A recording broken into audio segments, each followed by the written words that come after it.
Present ওয়ার্ল্ডে সবচেয়ে বড় চ্যালেঞ্জ হলো ঈমানকে রক্ষা করা, চরিত্রকে ঠিক রাখা। আমরা চরিত্রকে যে কোনো মূল্যে ঠিক রাখবো। প্রথমে সাজিয়ে নেব 5 ওয়াক্ত নামাজ। প্রথমে সাজিয়ে নেব কি নামাজ বলেন? 5 ওয়াক্ত নামাজ। এই নামাজ কেন্দ্রিক জীবন আমরা গড়ব। ফ্রেন্ড সার্কেল গড়ে নেব। কি সার্কেল বলেন? ফ্রেন্ড। যারা ফ্রেন্ড হবে তারা কেমন ধরনের হবে?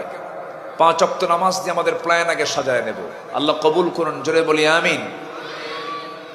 ইমানদারদের চারিত্রিক যে রূপরেখা কোরআনের আলোকে আমি 8টা পয়েন্টে কথা বলতে চাচ্ছি।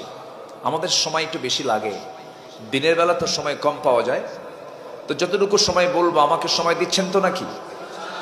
আমাকে যারা শোনেন, আমাকে যারা দেখেন প্রযুক্তির এই তথ্য প্রযুক্তির মাধ্যমে কল্যাণে, আমি আমার এই 26-27 বছরের ইতিহাসে আমি কোরআনের বাইরে আজে বাজে অপ্রাসঙ্গিক অযৌক্তিক কথা আমার মুখ থেকে খুব কমই বের হয়। আমি বলি না সাধারণত, হঠাৎ করে হতে পারে স্লিপ অফ টাং হতে পারে, তবে আমি খুব সচেতনভাবে কথা বলার চেষ্টা করি এবং প্রত্যেক আলোচকের এইভাবেই কথা বলা উচিত, ঠিক কিনা বলেন? আগে কথা বলার আগে চিন্তা করা, আগে চিন্তা করে এরপরে কথা বলা উচিত। মুখে যা আসে তা বলা উচিত না। সম্মানিত ভাইয়েরা, তো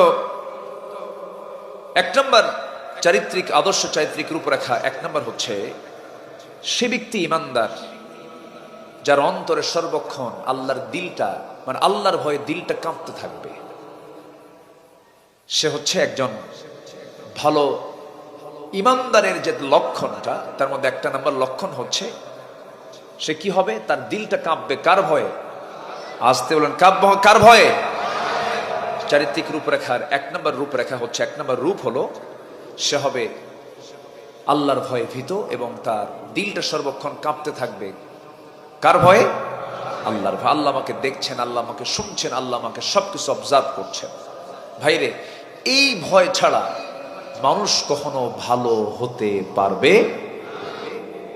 এত কিছুর মধ্যেও দেখেন সিসি ক্যামেরা, সব ফুটেজ, সবকিছু আছে জানে, কিন্তু এরপরও গুলিটা করে দিল। আল্লাহর ভয় থাকলে কি করতে পারত? আল্লাহর ভয় থাকলে কি করতে পারত? করতে পারত। আল্লাহ রাব্বুল আলামিন